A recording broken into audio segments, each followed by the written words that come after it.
সাবআম মিনাল মাসানি, নিত্য পাঠনীয় সপ্ত বাক্য, যেটা মানুষ বারবার পড়ে, এরকম 60টা বাক্য। এরকম একটা সূরা কোরআনে আছে, যেই সূরা না পড়লে নামাজ হয় না, যেই সূরাটা কোরআনের সবচাইতে দামি সূরা। কোরআনের আওয়াজকে কেউ স্তব্ধ করতে পারবে না। This huge crowd of Muslim community is a victory sign for Islam. এটা কোরআনের বিজয়ের চিহ্ন। আমরা কোরআনের বিজয় দেখতে চাই, ঠিক কিনা? এই বাংলার জমিনে কালিমার পতাকা পতপত করে উড়ুক, আমরা চাই কি চাই না? মহান আল্লাহ রাব্বুল ইজ্জাতের কাছে আমাদের এই চাওয়া, আমরা যেন ইসলামকে বিজয়ী শক্তি হিসেবে দেখতে পারি। আল্লাহ তুমি কবুল করো। আমরা যে বইটা থেকে কিছু সময় কথা শুনবো, বলেন তো এই বইটার নাম? আরো জোরে, কি নাম? এই কোরআনে কোনো ভুল আছে? সন্দেহ আছে? সংশয় আছে? মুত্তাকিনদের হেদায়েত করে কিতাবটারে নাজিল করলেন কে? আজকে আমরা এই কোরআন থেকে শুনবো। আমি আপনাদের খেদমতে সূরা আল হিজরের 87 নম্বর আয়াত তেলাওয়াত করেছি। এই আয়াতে আল্লাহ তাআলা ইরশাদ করছেন, ওয়ালাকাদ আতাইনাকা সাবআন মিনাল মাসানি ওয়াল কুরআনাল আযীম। নবী হে, আমি আপনাকে নিত্য পাঠনীয় সপ্ত বাক্য দান করেছি আর কোরআনে আযীম দান করেছি। পড়ি সুবহানাল্লাহ।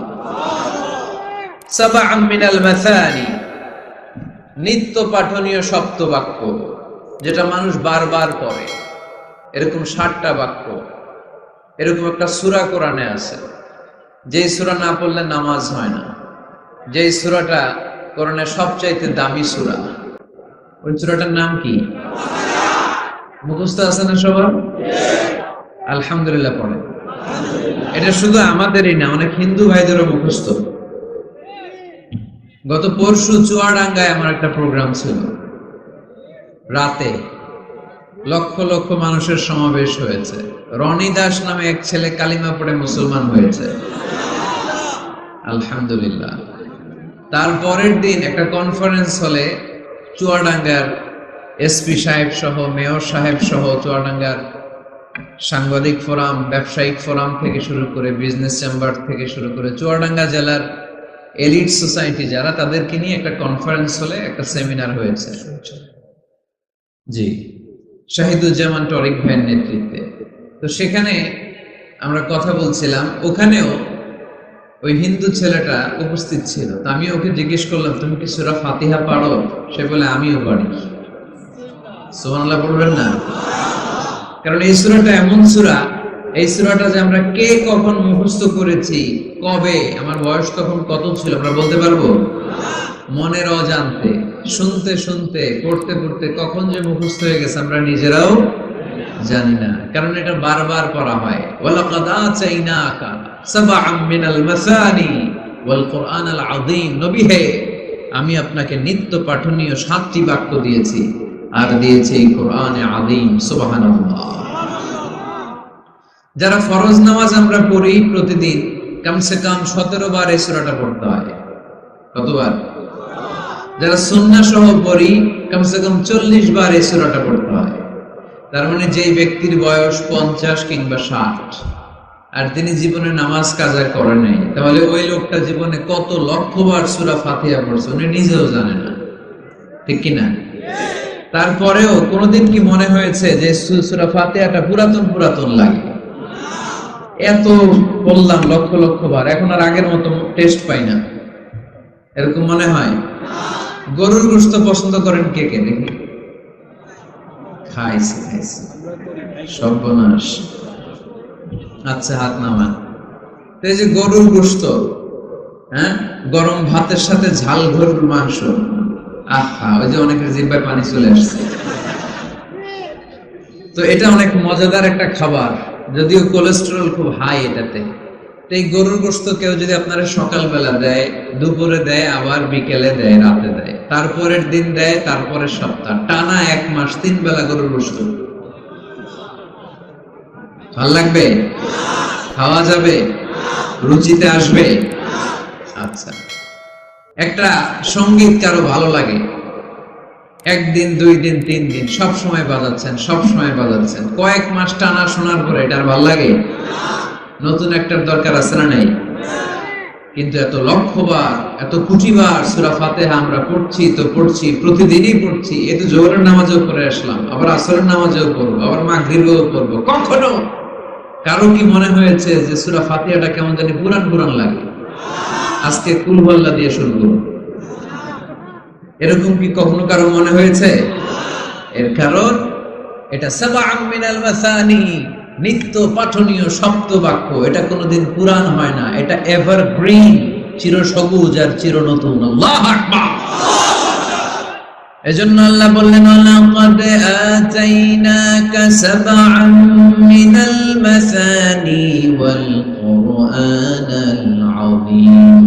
নবী গো, আমি আপনারে নিত্য পাঠনীয় শব্দ বাক্য সূরা ফাতিহা দিয়েছি, সাথে সাথে কোরআনে আযীম দিয়েছি।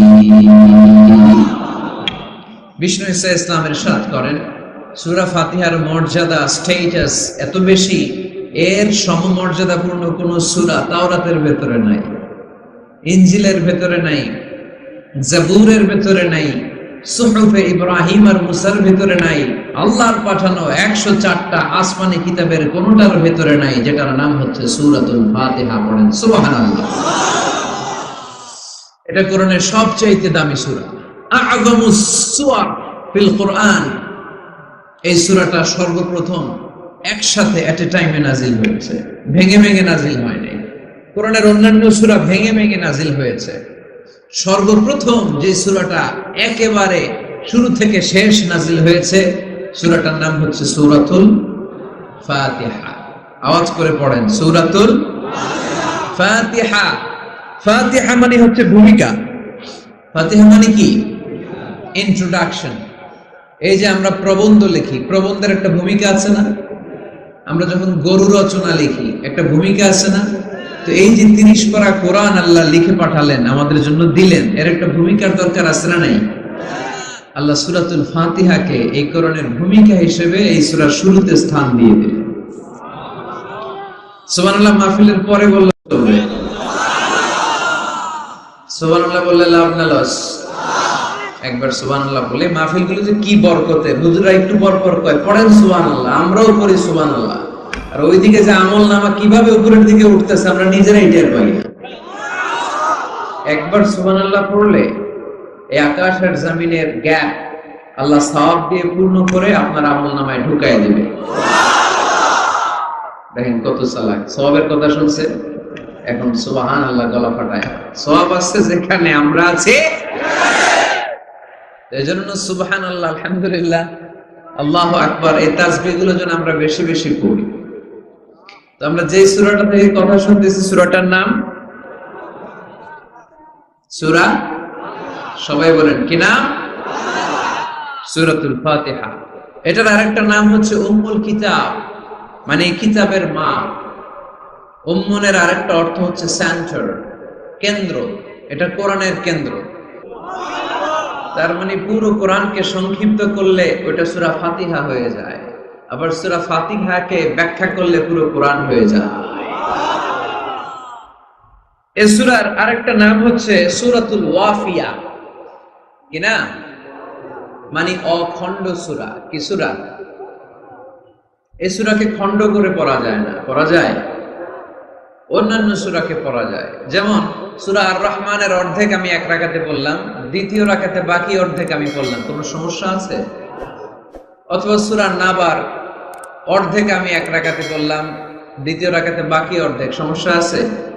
কিন্তু আমি যদি প্রথম রাকাতে সূরা ফাতিহার অর্ধেক মালিকি ইয়াউমিদ্দিন পর্যন্ত পড়া আল্লাহু আকবার, দ্বিতীয় রাকাতে ইয়্যাকা না'বুদু দিয়ে শুরু করলাম, বাকি অর্ধেক, নামাজ হয়েছে? এর কারণ এই সূরাটা পড়লে পুরোটাই পড়তে হয়, এটারে হাফ হাফ করে পড়ার কোনো সুযোগ নাই। এজন্য এটা অখণ্ড সূরা, এটাকে খণ্ড করে পড়া যায় না। আবার এই সূরার আরেকটা চমৎকার নাম হচ্ছে সূরাতুদ দুআ। সূরাতুদ দুআ। এই সূরার ভিতরে যে একটা অসাধারণ দোয়া আছে আমরা অনেকে জানি। দোয়াটা হচ্ছে ইহদিনাস সিরাতাল মুস্তাকিম। এর চেয়ে শ্রেষ্ঠ দোয়া হতে পারে না। ও আল্লাহ, show us the right path, show us the correct path, show us the straight path. আল্লাহ, তুমি সোজা পথ দেখাও, স্ট্রেইট ফরওয়ার্ড পথ দেখাও। আমরা অনেক সময় পথ ভুলে যাই, ডানে বাঁয়ে মোড় নেই, আমাদের পথ দেখায় কে? আমি যদি কোনদিন পথ ভুলে যাই, হাত ছানি দিয়ে কাছে নিও, মমতার বন্ধনে আমায় বেঁধে সব ভুল ক্ষমা করে দিও। আমি যদি কোনদিন পথ ভুলে যাই, হাত ছানি দিয়ে কাছে নিও, মমতার বন্ধনে আমায় বেঁধে সব ভুল ক্ষমা করে দিও। পড়েন আমিন। আমরা যদি পথ ভুলে যাই, পথ দেখায় কে? বিশ্বনবীকে পথ দেখিয়েছেন কে? ওয়াজাদাকা দাল্লান ফাহাদা। নবী হে, you are searching the truth, then I guided you to the right way. নবী, আপনি পথ খুঁজছিলেন, 40 বছর ধরে আপনি মহাসত্যের অনুসন্ধান করছিলেন, ঠিক ওই মুহূর্তে আমি আপনাকে সঠিক পথের দিশা দিয়েছি। পড়েন আল্লাহু আকবার। এজন্য এই সূরার আরেকটা নাম সূরাতুদ দুআ। দোয়ার সূরা, প্রার্থনার সূরা। কেমন করে দোয়া করতে হয় সে কথা ওই সূরার ভেতরে আছে না নাই? আবার এই সূরার একটা নাম সূরাতুস সালাহ, নামাজের সূরা। এই সূরা ছাড়া নামাজ হয় না। হবে? আপনাদের এই এলাকার সবচেয়ে বড় মসজিদের নাম কি? শাহী মসজিদ। এই যে পাকুন্দিয়া শাহী মসজিদের ইমাম সাহেব যদি কোনোদিন সূরা ফাতিহা ছাড়া নামাজ শুরু করে দেয়, তাহলে তো হবে, যেহেতু শাহী মসজিদের ইমাম। বুঝে শুনে উত্তর দিয়ে হবে না? আচ্ছা। বাইতুল মুকাররম, আমাদের জাতীয় মসজিদের ইমাম সাহেব সূরা ফাতিহা ছাড়া নামাজ পড়েছে, এটা হয়ে গেছে জাতীয় মসজিদ, কিন্তু হবে না। কাবা ঘরের সম্মানিত ইমাম শেখ আব্দুর রহমান আস-সুদাইস, উনি সূরা ফাতিহা ছাড়া নামাজ পড়ালে এইটা হবে? বলে কি ওনারটাও হবে না? কারণ বিষ্ণু ঈসা ইসলাম বলেছেন, লা সালাতা লিমান লাম ইয়াকরা বিফাতিহাতিল কিতাব। সূরা ফাতিহা যে সালাতে পড়ে না, তার সালাত কোনোদিন আল্লাহর দরবারে কবুল হবে না। এজন্য সূরার নাম সূরাতুস সালাহ, সালাতের সূরা। এই সূরার আরেকটা নাম হচ্ছে সূরাতুশ শিফা, শিফার সূরা। অসুস্থ ব্যক্তিকে এই সূরা পড়ে ফু দিলে সুস্থ করে দেয় কে? সূরা ফাতিহা পড়ে ফু দিবে। আমাদের কাছে অনেকে পানি পড়া নিতে আসে, তো আমরা এই সূরা ফাতিহা পড়ে ফু দিই। যে কোনো পীর সাহেব হুজুরের কাছে গেলে, ইমাম সাহেবের কাছে গেলে যে দোয়াটা পড়ে পানি পড়া দেয়, দোয়াটার নাম কি? সূরা ফাতিহা। দেখবেন হুজুর সব কথা বলতেছে আওয়াজ করে, দোয়াটা ফিসফিস করে পড়ে, কারণ আপনি শুনা ফেলাইলে হুজুরের খাওয়া নাই, ঠিক কিনা? এজন্য আমাদের কাছে আসলে আমরা জিজ্ঞেস করি, কি হয়েছে? পেটে ব্যথা। কার? আপনার? কয় না, আমার বউয়ের। তো পানি পড়া দেন। সব কথা আওয়াজ করে বলে, দোয়াটা পড়ে ফিসফিস করে, কারণ ওই গোমর যদি ফাঁস হয়ে যায় আমার কাছে কেউ আসবে না। আজকের পাকুন্দিয়ার ময়দানে সব গোমর ফাঁস, ঠিক কিনা? নিজেরাই রুকিয়া করব, নিজেরাই ঝাড়ফুঁক করব, আর ঝাড়ফুঁকটা বেশি নিবেন আব্বা আম্মার কাছ থেকে। আব্বারা বলবেন, আব্বা ওযু করে আসছেন, নামাজ পড়বেন, সূরা ফাতিহা পড়ে একটু ফু দিয়ে দেন। আম্মারা বলবেন, আম্মা আপনি তো এখন ওযু করে নামাজ পড়বেন, আমার মাথায় একটু হাত দিয়ে ফু দিয়ে দেন। আল্লাহর কসম, গোটা বিশ্বের সবগুলো পীর সাহেব হুজুর কোরআন খতম দিয়ে গ্লাসের এক গ্লাসের পানিতে ফু দিবে, আর আরেক গ্লাসে আপনার আব্বা শুধু বিসমিল্লাহ বলে ফু দিবে। মুহূর্তে আপনার আব্বার দোয়াটা আরশে উঠে যাবে। বাবা মারে চিনল না, দোয়া নিতে জানলো না। অনেক দেখেছে এরকম, প্রতি বছর উমরা করে, বাপরে ভাত দেয় না, মারে ভাত দেয় না। ঘরে মা বাবারে রেখে তুমি কাবা ঘরে যে আল্লাহরে খোঁজো, কপাল পোড়া, ঠিক কিনা? এজন্য আব্বা আম্মার কাছ থেকে দোয়া নিবেন।